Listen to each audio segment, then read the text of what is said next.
My name is Jenny Wiest. 2 years ago, 2 different judges told me that my income earned as a high school math teacher, was too high for me to continue receiving caregiver funding. This means that the government-funded caregivers that I have depended on for the last 40 years, the caregivers who bathe and dress me, who cook and clean for me, the caregivers who provide for the very basics of my life, would no longer be paid. I have known for some time that the letter announcing the end of government funding for these caregivers was coming. For 2 years I waited, but the letter never arrived, until now. My caregiver funding will end July 2nd, 2017. If you have followed my story, you know that I have fought for my independence and my dignity, that I have fought to contribute to the community and to live my life to the fullest. You know I was injured as a teenager in a skiing accident, an accident that left me a quadriplegic with paralysis below my neck and only limited use of my arms and hands. You also know that my spirit for life and adventure was fueled by the accident, that I have gone skydiving, whitewater rafting, that I continue to pursue my greatest passion, skiing, because nothing can keep me from the mountains. You know too that I have fought the many health complications that quadriplegics face. You know that despite these complications, I went to college and became a high school math teacher. You know I was the school's cheerleading team advisor for 27 years and won 6 national championships.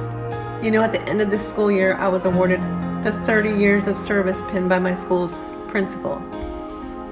If you have followed my story, you know I battled the government system and its antiquated laws that keep someone with my level of injury from being truly independent. I battled and I lost because I refused to quit the career I love and thus live in poverty. The career from which the taxes I pay completely offset the government expense for my caregivers. Quite simply, I've been faced with the most egregious double bind imaginable. Mathematically, it's impossible for me to personally pay my caregivers with my monthly take-home pay. I have looked at every option for staying eligible for the government funding, but my salary, pension, and government formulas make it impossible. I have faced many challenges in my life, many mountains that seemed insurmountable. But with each one, I found the courage and a way to persevere. Yes, there's always been an inner spirit to succeed, but rarely did I do it alone. It began with the help of doctors, nurses, physical and occupational therapists, an incredible family, friends, and caregivers.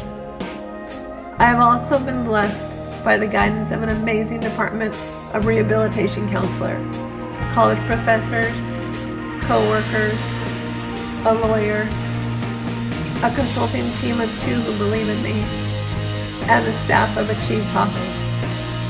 With the students and cheerleaders to inspire, I found a way with each mountain. This mountain is no different.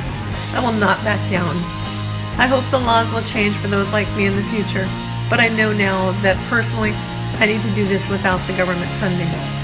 I need to believe it is possible with the financial help of others. Please consider helping me keep my independence so I can continue with what I was put on this earth to do. Share my story with any organizations, companies, and individuals that believe in the human spirit to achieve. Collectively, it can be done. An account was set up to help pay for my caregivers. An option is recurring monthly donations, which can make this a success. Thank you to those who can.